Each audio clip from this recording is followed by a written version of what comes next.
Good morning friends. Today we'll try to solve a problem on beams, finite element technique applied to beams.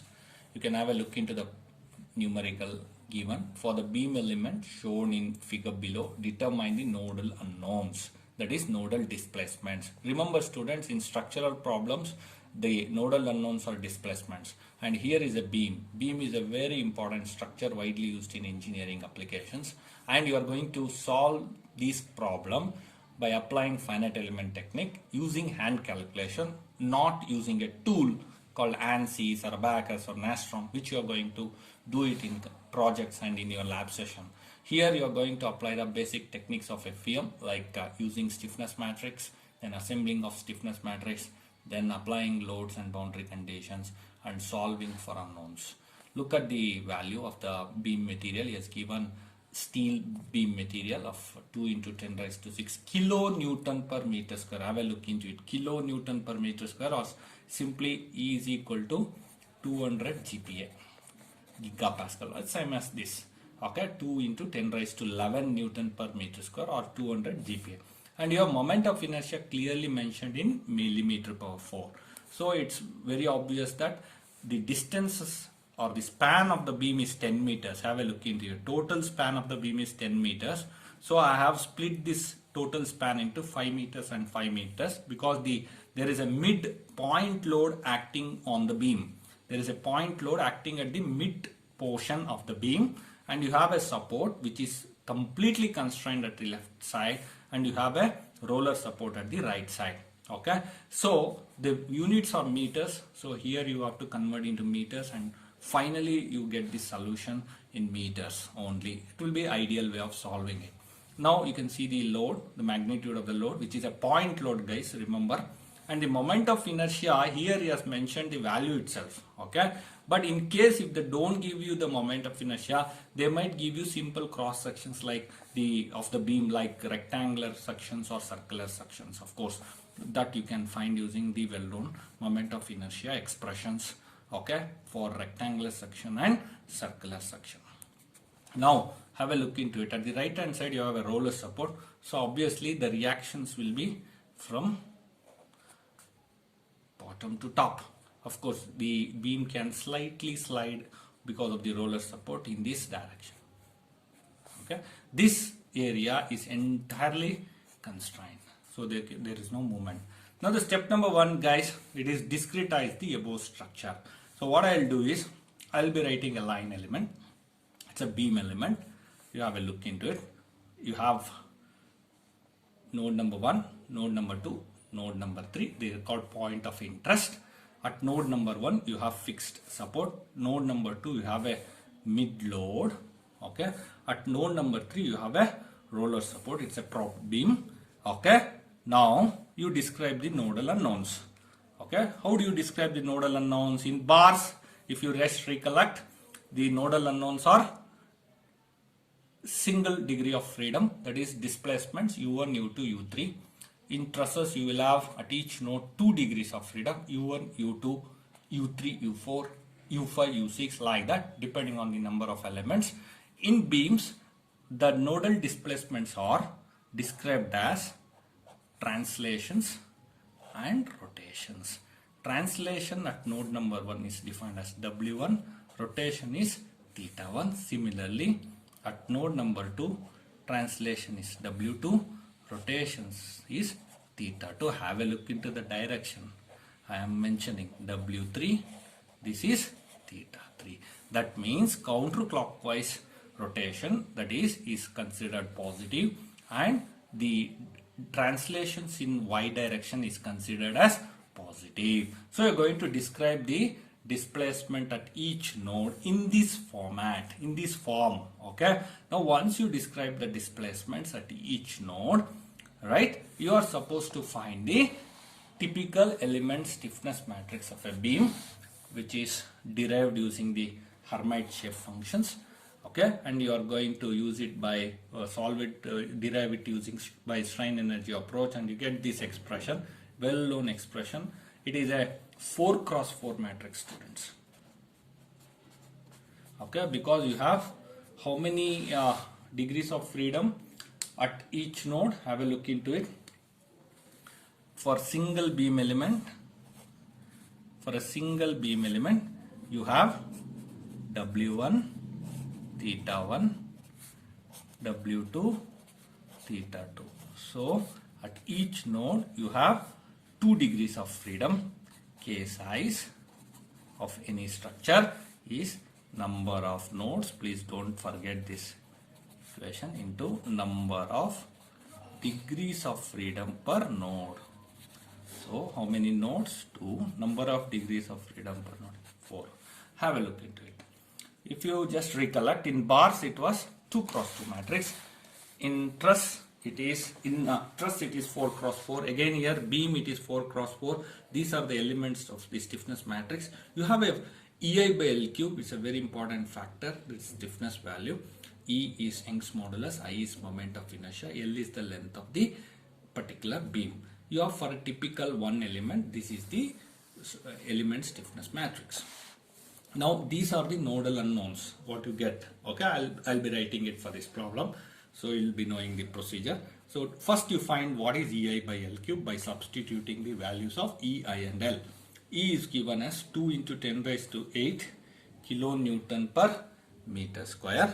So convert that into Newton per meter square by multiplying it by 10 raised to 3, and of course this is well known in meter power 4. So this will be in Newton per meter square and this will be in meter power 4. Of course the unit of span is meters. Have a look into it. For one element, the unit is 5 meters. So obviously you will be seeing 5 meters here. So you will get all these things cancel and you get 6400 Newton per meter. Now you write the element stiffness matrix for element number 1 for K1. Have a look at it. You will be writing for K1 and K2. Okay. First we will be writing for K1. For K1 it is 6400 EI by L cube. Okay. Into, open the bracket, square bracket. Okay. 12. 6L. L for element number 1 is 5 meters, students. L for element number 1 is 5 meters. L for element 2 is also 5 meters. So go on substituting the value of L and complete the element stiffness matrix for element number 1. Have a look at it and write down the nodal unknowns. Have a look into it. What are the nodal unknowns for element number 1? W1 theta 1, W2 theta 2. So I will be writing like this. Look at this. W1 theta 1, W2 theta 2, W1 theta 1, W2 theta 2. Again look at this. For element matrix, stiffness matrix for element number 2, you will have K2. Again you will have 6400. Then you will fill the same values because the stiffness matrix is same for element number 2. Have a look into it. For element number 2, it is the nodal unknowns are W2 theta 2, W3 theta 3. The directions to be properly taken into consideration. Okay. Now what I will be doing for element 2, what are the nodal unknowns? W2 theta 2, W3 theta 3. Have a look into it. Now what I will be writing down here, it will be W2 theta 2, W3 theta 3, W2 theta 2, W3 theta 3. So you completed the element stiffness matrix. Now we shall proceed to find the step number 3, which is global equilibrium equation or structural equilibrium equation. You write it in the form of Ku equals F, which is well known. By applying the principle of minimum potential energy theorem, you will get this global stiffness matrix, typical for a structural problem. So you will have a global structural stiffness. U is the displacement vector, F is the load vector for this structure. What is the structure, students? Here it is beams, not bars, not trusses. Okay, it is the beam. So you have a typical degrees of freedom. You have a 6 cross 6 matrix. How many nodes are there here in this particular problem? You observed. Okay, look at this. I'll be once again just mentioning that. You will have 1, 2, 3. So at each you will have W1 theta 1, W2 theta 2, W3 theta 3. So I will be having 6 cross 6 matrix for the entire structure. W1 theta 1, W2 theta 2, W3 theta 3. This is for element number 1 and element number 2. Now what I will be writing, look at this. I will be writing down all these values. W1 theta 1, W2 theta 2, W3 theta 3. Again I will be writing W1 theta 1. These are the displacement unknowns which you need to find. Is equal to, what are the load vectors in beams? It is shear force and bending moments. Shear force F1, M1 corresponding to node 1, F2, M2 corresponding to node 2, F3, M3 corresponding to node 3. These loads causes these displacements. One is translation, another is slope. Thetas are all indicating slopes. W1, W2, W3 are the translation degrees of freedom. So you are able to find this. Look at the problem. If you look at the problem carefully, what is the structure he has given? He is given the typical cantilever structure, and you have one support at the either end, which is propped beam. Here it is 10 kilonewton. Now if you look at this, W1, theta 1, they are all 0. Here W3 will be 0 because it is a roller support. So W3 will be 0. Here it is a total degrees of freedom. That is, all the W1 theta 1 will be equal to 0 here. Have a look into it. This particular area is fully constrained. There is no movement of the structure here. So W1 theta 1 will be completely arrested. W3 will be arrested. W2 theta 2 and theta 3 will be finding out. Now what I will be doing is, if you look at this structure carefully, the load is point load. So F1 0, M1 0, F2 minus 10 into 10 raised to 3 newtons, because this is all in Newton per meter. So this also should be in newtons. This has to be kept in mind, students. Okay, you should multiply. Why minus 10 into 10 raised to 3 you need to multiply? Because minus 10 kilonewton is the load given. Okay. So here if you come back, if it is F1, it is 0 because here is no movement here. F2, M1 will not be there because it is constrained. F2 causes this W2 which is acting upwards. W2 you are describing as upwards. Okay, but F2 is acting downwards here. Okay, so that is the reason whatever you describe, if the direction is opposite to the described displacement, you are supposed to take it as negative. Same thing holds good even in bars and trusses also, which you are familiar. Now M2, there is no rotations, this moments 0. If moments comes, students, in case you get moments here, have a look into. Suppose he gives moment like this. So what will be substituting for M2 students here? It will be 100 Newton meter positive. Positive value you would have substituted for M2. F2 will be 0 that time because here F2 is 10 because it is translation. Here M is given but it is in anti-clockwise direction as you have assumed here.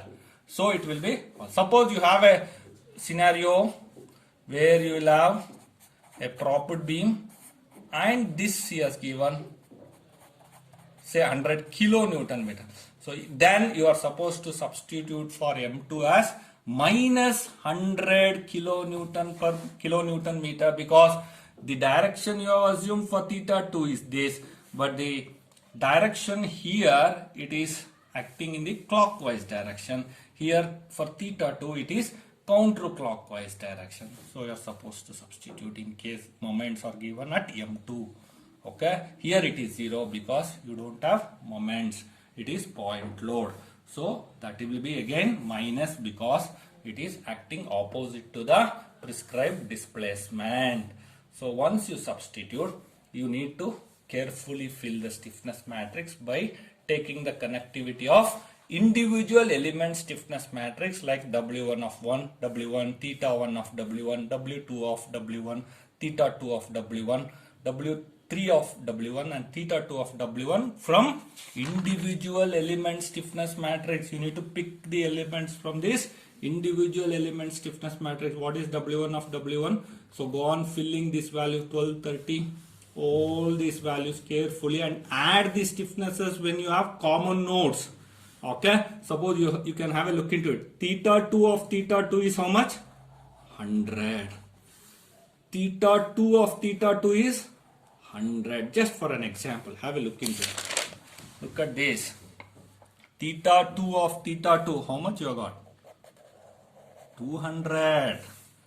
Why? It is added there. Similarly, carefully fill this element stiffness matrix. Cross check the results. Now apply the boundary condition. What is the boundary condition? Just now I explained. W1 is 0. Theta 1 is 0.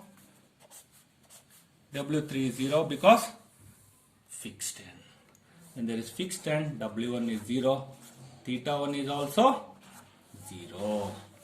So that I will be taking into consideration. W3 will be 0 because it's a propped beam. You will have W3 is also 0 here, but you have some translations in the horizontal direction. But here W3 will be 0. It will be vertically upwards. Now what I will be doing? I will be cancelling W1 first row, first column. Then theta 1 corresponds to second row, second column. Carefully you need to strike it off. W3, where is W3? Here. So remaining elements you carefully pick it up. What are the remaining elements? It is 6400 without fail. Then what are the elements? 24, 30, then 0, 200, 50, 30, 50, 100, and you get W2, theta 2, theta 3, and of course this will be minus 10 into 10 raised to 3. This is in Newton per meter. So I cannot skip this 10 raised to 3 at the fag end. Students, they commit this mistake. They may not consider 10 raised to 3 in a hurry. Here also you need to be careful. And you get these values, which is a 3 cross 3 matrix. The 6 cross 6 matrix has been converted into 3 cross 3 matrix.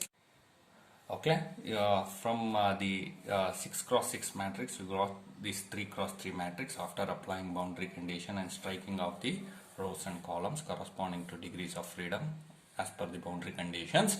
Now once you get 3 cross 3 matrix, you need to solve this by solving this simultaneous equation, linear algebraic equation. You can use your calculators. So let me check out this. Look at this.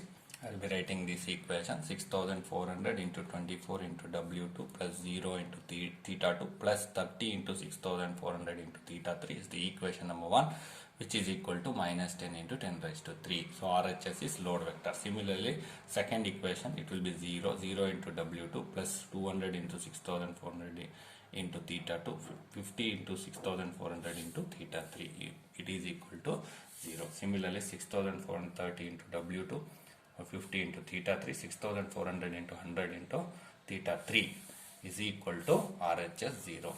So this particular equation I will be solving it by using the equation mode. Have a look into it carefully. Go to mode, go to equation, 3 unknowns. You can have a look at this. This is A1, B1, C1, D1, A2, B2, C2, D2, A3, B3, C3, D3. This is very important step at the fag end of your problem solving in FEM.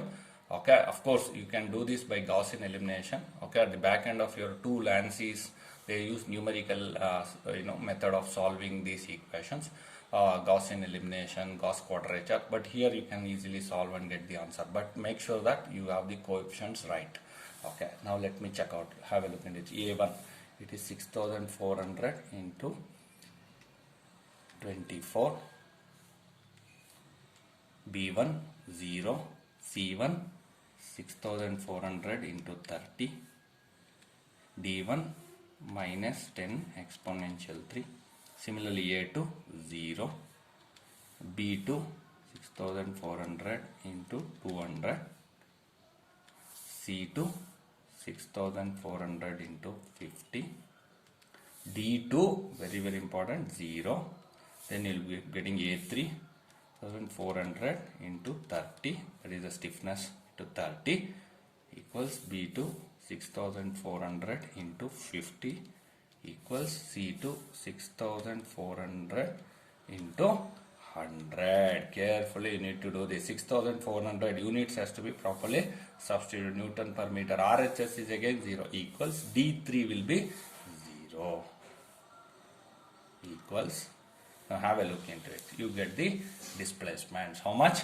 W, first unknown, W3 minus 0.113, because it is translation meters. Okay, because I have substituted everything in meters. Theta 2, slope minus 9.76 by 10 raised to minus 3 radians. Theta 3, 0.0390 radians. So this step, guys, this step is very important. Having understood and solved the problem, you cannot do the mistake at this very important step. Okay, so you need to, either in bars or trusses, these equations has to be solved at the end of the day, whether it is a 3x3 matrix or a 2x2 matrix. So you can easily take the help of calculator, but make sure that you get your answers right at first time. Okay, now students are having understood this problem. Let me go to the next problem. Have a look into it. Solve for nodal displacement for the given beam. Okay, so of course he has given E and I. If you look at the problem, it is as same as the previous problem except the load magnitude of load is quite high. There it was 10 kilonewton, this 20 kilonewton. Of course this is a point load, students, so there is no difference between the previous problem and this problem. And the supports is a propped beam and you have a roller support here. Okay, roller support, and of course here it is fixed. So what you will be doing is, I will not be solving this problem, I will just give you the hint of how to go about it. Again you will be discretizing this into 3 nodes, 1, 2, 3, and you will be describing the displacement W1 theta 1, W2 theta 2, W3 theta 3. What you will be doing, guys? You will be finding out, as simple as that, you will be finding out K1, K2, add it, you get K global. Okay, K1 plus K2, you will get K global. Of course, you write the equilibrium equation, K global, U global equals F global. Of course, everything is same as previous problem. Make sure you have units properly substituted and you have element 1, element 2. Suppose it tells only use one element. So, your unknowns will be only two nodes, that is 1 and 2. Okay. Suppose you are discretizing into 2 elements, so you will get 6 cross 6 global matrix. This will be 6 cross 6. Okay. Now, of course, what are the nodal unknowns? W1 theta 1, W2 theta 2, W3 theta 3. Find based on the boundary condition, which is as same as the one we have solved. So what are the boundary condition again here? W1 is 0, theta 1 is 0, and W3 will be 0. And simply go with the same technique what we did in the last problem. Have a look into it. Suppose if it gives the exercise like this. Solve a beam problem as shown in the figure. It's again cantilever beam. You have a UDL for a span of 4 meter and a point load of 100 kilonewton at a distance of 4 meters from the fixed end. It's a concentrated load. Use a single element. If they ask you use a single element, so you can simply write 1, 2, W1, theta 1, W2, theta 2, and this becomes your single element, that is 1. So what you will be doing? You will be only finding K1. That's enough, because it has clearly mentioned use a single element. So you know what is the matrix to be found. K1 EI by L cube on all those 4 cross 4 matrix, 12, 6L, 4L square, all those stuff you need to fill carefully. You need to remember that stiffness matrix. U global will be only W1 theta 1 and W2 theta 2. But have a look into this. Global load vector, you have a UDL plus a point load. So what you are supposed to do is, for UDL, you remember generally the load will be acting downwards. It will be, remember this load vector equation. Okay, minus P naught L by 2, minus P naught L square by 12, minus P naught L by 2, plus P naught L square by 12. Just remember this. So whatever the UDL values is there, so P naught is 10, that UDL value, into 4 by 2, you will be getting minus 20.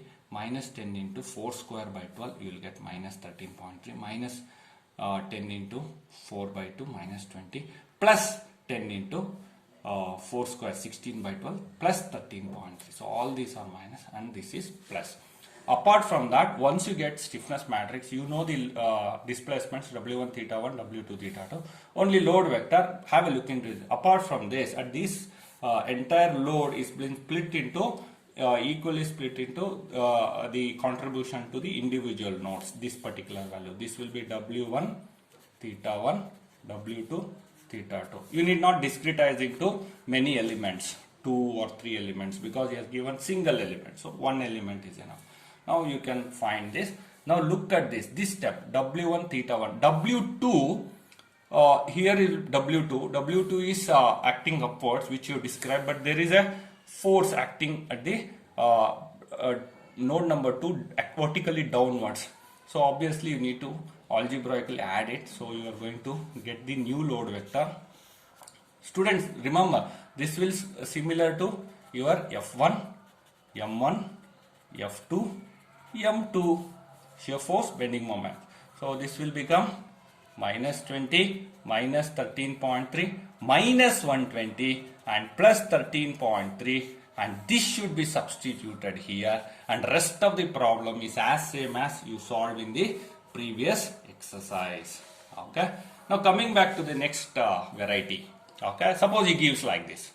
What you are supposed to do? Have a look into it. The boundary condition changes here. Here also have a look into it. The previous exercise, the boundary condition here, it is fixed. So what are the boundary conditions will be applied? W1 is 0, theta 1 is 0. What about here? Here it will be W1 is 0, theta 1 is 0. Suppose you discretize into 2 elements. What you will be doing? 1, 2, 3. What is happening at 2? There is a load, there is a moment. What is the moment? 20 kilonewton meter. What is the load? Acting downwards.